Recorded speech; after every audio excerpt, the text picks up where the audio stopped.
welcome to my YouTube channel. Today I am here to teach you science. So today we read chapter first of science, crop production and management. Okay, so let's begin. Paheli and Bujo went to their uncle's house during the summer vacation. Their uncle is a farmer. One day they saw some tools like khurpi, sickle, shovel, plow and etc. in the field. तो क्या है, पहेली और बुजो एक human beings हैं जो अपने uncle के हाउस पे जाते हैं, मतलब अपने अंकल के घर जाते हैं और क्या देखते हैं, उनके अंकल क्या थे, एक फार्मर थे जो कि क्या देखते हैं, फार्मिंग टूल्स देखते हैं जैसे कि खुरपी, सिक्कल, शोवर, प्लो एक्सेट्रा. आप कभी गए होंगे किसी मतलब खेतों में, आपने कभी क्रॉप देखी होगी, किसी फार्मर को काम करते हुए देखा, आपका कोई रिलेटिव हो क्या पता फार्मर, तो आपने कभी देखा हो कि वो क्या करते हैं, टूल से करते हैं फार्मिंग, जैसे कि सिक्कल, शोवल, प्लो, खुरपी etcetera in the field. You have learn that all living organisms require food.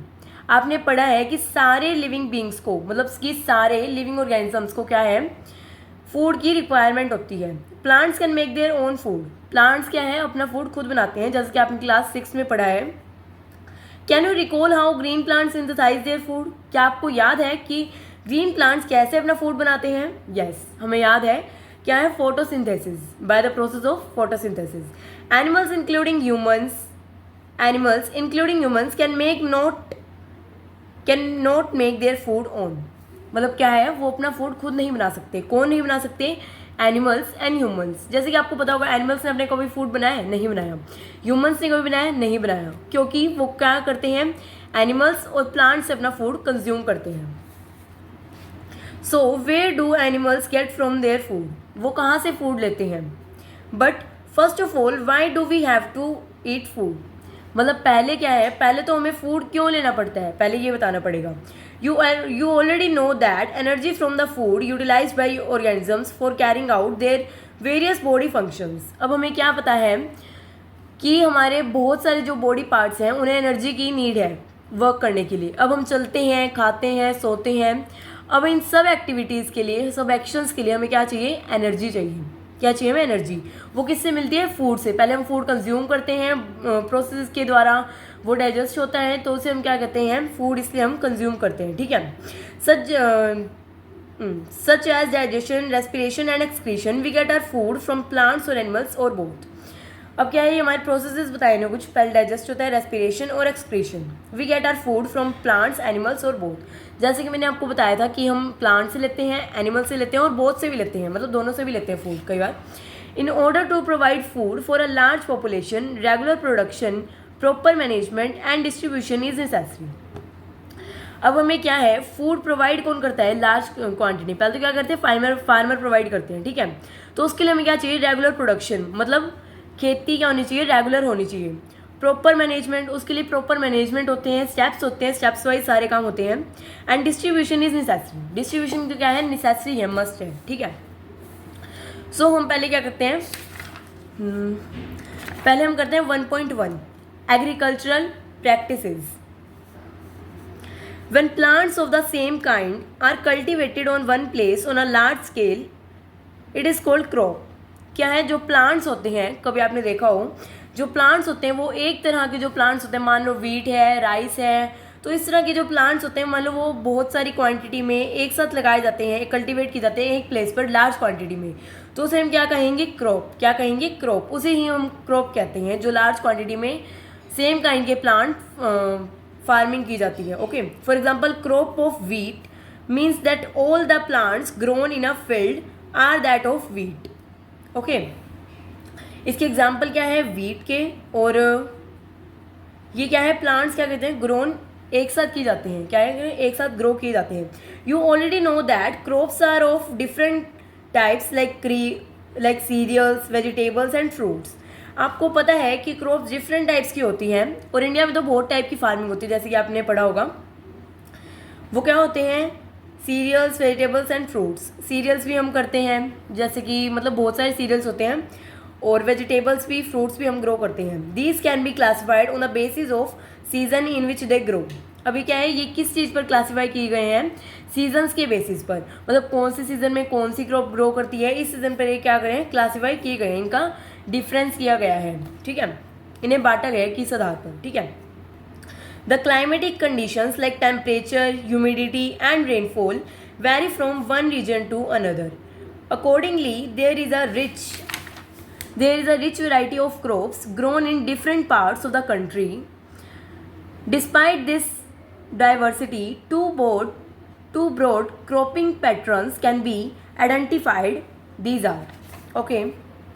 अब ये क्या कह रहे हैं, India is a vast country. India क्या है, बहुत सारी मतलब बहुत बड़ी कंट्री है जिसके अंदर बहुत सारी डाइवर्सिटीज़ हैं, बहुत सारे सीजन्स आते हैं उसमें, मतलब बहुत ज़्यादा वास्ट कंट्री है ये. अब क्या है, the climatic conditions like temperature, humidity and rainfall vary from one region to another. अब क्या है, हर रीजन में अलग अलग क्लाइमेटिक कंडीशन होते हैं. मान लो यहाँ पे रेनफॉल हो रही है तो ज़रूरी थोड़ा ना है कि असम में भी होएगी, अभी यूपी में भी होएगी, अभी हरियाणा में रेनफॉल हो रही है मान लो, तो ज़रूरी थोड़ा ना वो जम्मू में अभी भी रेन हो रही है ना. तो क्लाइमेटिक कंडीशन सभी की अलग अलग होते हैं और क्लाइमेटिक कंडीशन के हिसाब से ही क्रॉप ग्रो की जाती है.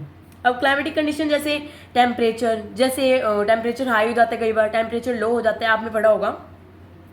ह्यूमिडिटी और क्या है, रेनफॉल, जैसे कि मैंने आपको बताया one region to another region में होता जाता है. According to there is a rich variety of crops. अब यहाँ पे क्या है, रिच वेराइटी है क्रॉप की, grown in different parts of the country. अब कंट्री की क्या है, डिफरेंट पार्ट्स में ग्रो किए जाते हैं. अभी क्या है, बहुत बड़ी डाइवर्सिटी है इंडिया में, ठीक है. Two broad cropping patterns can be identified. These are kharif crop and rabi crop. Kharif crop क्या है, the crops which are sown in the rainy season are called kharif crop. अब जो रेनी सीजन में क्रॉप ग्रो की जाती है उन्हें हम क्या कहते हैं, खरीफ क्रॉप. रेनी सीजन में ग्रो की जाती है उसे हम क्या कहते हैं, खरीफ क्रॉप.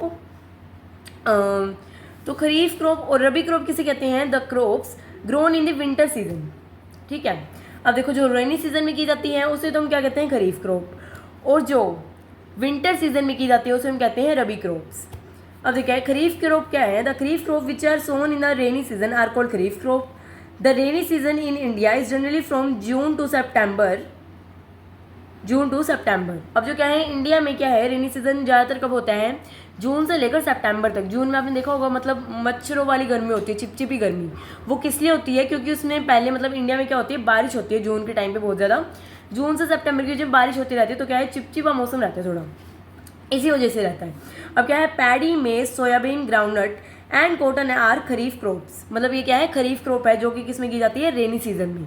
कौन कौन सी की जाती है, याद रखना है. पैडी, मेज, ये 1 नंबर का क्वेश्चन आ सकता है, 1 मार्क का, और इसे प्लीज़ आप मार्क कर लीजिए पूरा, खरीफ क्रॉप को और रबी क्रॉप को, ठीक है. तो मैं आपको बता रही हूँ कहाँ से कहाँ तक मार्क करना है. The crops which are sown in rainy season are called kharif crop. यहाँ तक आप मार्क करेंगे खरीफ क्रॉप तक, और ये आपका क्वेश्चन भी है, I think so. Paddy, maize, soybean, groundnut and cotton are a kharif crop. जो हम कॉटन यूज़ करते हैं, कॉटन के क्लोथ्स बनते हैं या फिर ऐसा होता है, तो वो क्या बनते हैं, खरीफ क्रॉप्स होते हैं वो, ठीक है. अब रबी क्रॉप्स कौन थे हमारी, the crops grown in the winter season, जो विंटर सीजन में ग्रो की जाती है, अक्टूबर टू मार्च. अब जो अक्टूबर का महीना होता है उसमें आपने देखा होगा सर्दियाँ स्टार्ट हो जाती है, मीठी मीठी ठंड आ जाती है, या फिर ठंड तो ऑलमोस्ट आ ही जाती है, और दिसंबर तक क्या है, ठंड चलती रहती है. दिसंबर गया, जनवरी गई, फरवरी तक तो रहती है. मार्च तक क्या हो जाती है, हमारी क्या है, सर्दी खत्म हो जाती है, वापसी क्या आ जाती है, गर्मी आ जाती है, ठीक है. आर कोल्ड रबी क्रॉप्स, इन्हें क्या हम क्या कहेंगे, rabi crops. Example of rabi crops are wheat, gram, pea, mustard and linseed. अब क्या है, रबी क्रॉप्स की एग्जाम्पल क्या है, gram, pea, mustard and linseed, ठीक है. आटा, ग्राम, पी और मस्टर्ड मतलब वो होता है ना, मस्टर्ड मतलब एक वर्ड याद नहीं आ रहा मेरे को हिंदी में अभी. And linseed. Besides these pulses and vegetables are grown during summer at many places. Besides क्या है, अब इसके अलावा पल्सेस और वेजिटेबल्स जो कौन सी विंटर में, अब देखो हमने विंटर की बात कर ली, रेनी की बात कर ली, अब बीच में समर तो रह गए ना. समर में क्या क्या ग्रोज होते हैं, वेजिटेबल्स एंड पल्सेस. इसके अलावा समर में क्या होते हैं, vegetables and pulses many places, ठीक है. अब नेक्स्ट हम हमारा टॉपिक क्या है, ये टॉपिक तो हमारे यहीं पे कंप्लीट होता है. ओ माय गॉड, हाँ ये टॉपिक तो हमारा कंप्लीट होता है यहीं पे. नेक्स्ट हमारा टॉपिक क्या है, नेक्स्ट टॉपिक हमारा क्या है, 1.2 पे आ जाइए. Basic practices of crop production. अब बेसिक प्रैक्टिसेस मतलब हम क्रॉप को ग्रो कैसे करते हैं वो इसमें स्टेप्स रीड करेंगे हम, ठीक है. अब क्या है, why paddy can not be grown in the winter, ये इसे मार्क कर लीजिए। Paddy requires a lot of water, therefore it is a grown in only rainy season. अब रेनी सीजन में क्यों की जाती है पैडी, क्योंकि रेनी सीजन में क्या है, पैडी को बहुत ज़्यादा ज़रूरत होती है रेन की, इसे तो रेनी सीजन में ग्रो की जाती है, वरना तो हम उसे विंटर में भी कर सकते हैं, समर में भी कर सकते हैं। ये क्वेश्चन ज़रूर आएगा, मेरे को लगता है ऐसा। Cultivation of crops involve several activities undertaken by farmers over a period of time. You may find that these activities are similar to those carried out by a gardener or even by you when you grow ornamental plants in your house. These activities are referred to as agricultural practices which are listed below. अब cultivation of crop मतलब अब जब हम crop उगाते हैं उसमें बहुत सारे प्रोसेसेस होते हैं। मान लो एक फार्मर कितनी मेहनत करता है क्रॉप को उगाने में, मतलब वो पहले क्रॉप लगाता है, उसमें पेस्टिसाइड्स जाते हैं, मतलब बहुत सारे प्रोसेसेस होते हैं, वो हम अभी पढ़ेंगे। अगर मान लो पानी की बरसात ज़्यादा हुई तो क्रॉप ख़राब हो सकती है। अगर पानी की मतलब बरसात हुई नहीं, लिमिटेड क्वांटिटी में हुई ही नहीं, तो क्रॉप फिर भी ख़राब हो जाएगी। मान लो सीड्स गंदी क्वालिटी की हैं तो वो भी ख़राब हो जाएगी। एक्स्ट्रा यूज़ ऑफ पेस्टिसाइड्स और manure, extra use of manure and fertilisers तो क्या है, उनको ख़राब कर देते हैं। और जो वीड्स होते हैं, मतलब जो वीड्स का होता है, अनवांटेड प्लांट्स हैं, हम इसको आगे पढ़ेंगे, तो वो भी बहुत ज़्यादा ख़राब कर देते हैं। तो हमें देख के चलना पड़ता है बहुत ज़्यादा। फार्मिंग एक बहुत बड़ा प्रोसेस है, ठीक है। अब हम पढ़ते हैं two as agricultural practices which are listed below. First क्या है हमारा, प्रिपरेशन ऑफ सॉइल। अब हमारा इसमें फर्स्ट स्टेप क्या होता है, मतलब जो हम स्टेप्स इन्वॉल्व करते हैं उसमें हमारा, जब हम फार्मिंग करते हैं उसका फर्स्ट स्टेप हमारा क्या होता है, प्रिपरेशन ऑफ सॉइल। मतलब हमको सॉइल को क्या करना पड़ता है, पहले तैयार करना पड़ता है। उसके जो मतलब उसको ना सॉइल को थोड़ा खोदना पड़ता है, उसको थोड़ा लूजन करना पड़ता है सॉइल को, उसे प्रिपरेशन ऑफ सॉइल, ये भी आप पढ़ोगे आगे, मैं आपको बताऊँगी आगे वीडियो में। उसमें क्या होता है, उसे हमें पहले सॉइल को क्या करना है, पहले लूज़ करना पड़ता है। उसके बाद हम जाके उसको क्या करते हैं, उसमें सीड्स ग्रो करते हैं। पहले उसको लूज़ करना पड़ता है। लूज़ करने से क्या होता है ना, जो एयर होती है वो अच्छे से पास हो जाती है सॉइल से, ठीक है। सो फर्स्ट स्टेप क्या है, preparation of soil. Second step क्या है, सोइंग। सोइंग मतलब सीड्स को लगाना। लेकिन उससे पहले हम क्या करते हैं, सीड्स की अच्छी क्वालिटी चेक करते हैं कि अच्छी क्वालिटी की है या नहीं, क्योंकि अगर सीड्स ही अच्छी क्वालिटी के नहीं होंगे तो फिर क्रॉप हमारी अच्छी क्वालिटी की कैसे होगी। अभी एग्जांपल लेते हैं हम, मान लो किसी घर में बड़े अच्छे हैं, मतलब उनके संस्कार अच्छे हैं तो वो तो अच्छा करेंगे। लेकिन मान लो बच्चे के आसपास का एनवायरनमेंट बहुत अच्छा है तो वो अच्छे संस्कार लेगा और अच्छी हैबिट्स चूज़ करेगा। लेकिन अगर किसी बच्चे के आसपास अच्छा एनवायरनमेंट नहीं है, वहाँ पे बहुत ज़्यादा बदतमीज़ी से बात की जाती है, अब्यूजिंग होती है, तो ऐसा कैसे चलेगा। तो उसका भी गंदा एनवायरनमेंट बन जाएगा। उसे पता ही नहीं है कि अच्छा एनवायरनमेंट होता क्या है, अच्छी हैबिट्स होती क्या है, तो उसे पता नहीं है ना।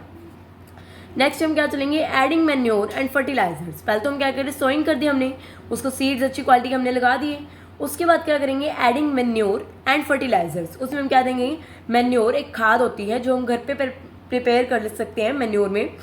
एंड फर्टिलाइजर्स में हमें क्या करना होता है, फर्टिलाइजर्स में हमें वो केमिकल सब्सटेंसेस होती हैं जो हम मार्केट से लाई जाती हैं। मैन्योर तो हम घर पे प्रिपेयर कर सकते हैं डेड रिमेन से, डेड वेजिटेशन से, जो हम वो करते हैं प्लांट्स, एनिमल्स और इनसे। लेकिन जो फर्टिलाइजर्स होते हैं वो केमिकल्स इंडस्ट्रीज़ में केमिकल्स उसमें इन्वॉल्व होते हैं और इंडस्ट्रीज़ में प्रिपेयर होते हैं, ठीक है। इरिगेशन का मतलब है प्लांट्स में वाटरिंग करना। अब क्रॉप ग्रो कैसे करेगी, जब तक उनमें हम पानी नहीं डालेंगे क्रॉप ग्रो कैसे करेंगी। तो क्या है, इरिगेशन की क्या है, प्रोटेक्टिंग फ्रॉम वीड्स। जैसे कि मैंने आपको बताया था, वीड्स अनवांटेड प्लांट्स क्या कर देते हैं, उसको ख़राब कर देते हैं क्रॉप को। अब वीड्स क्या होते हैं, अनवांटेड प्लांट्स, अनडिजायरेबल प्लांट्स।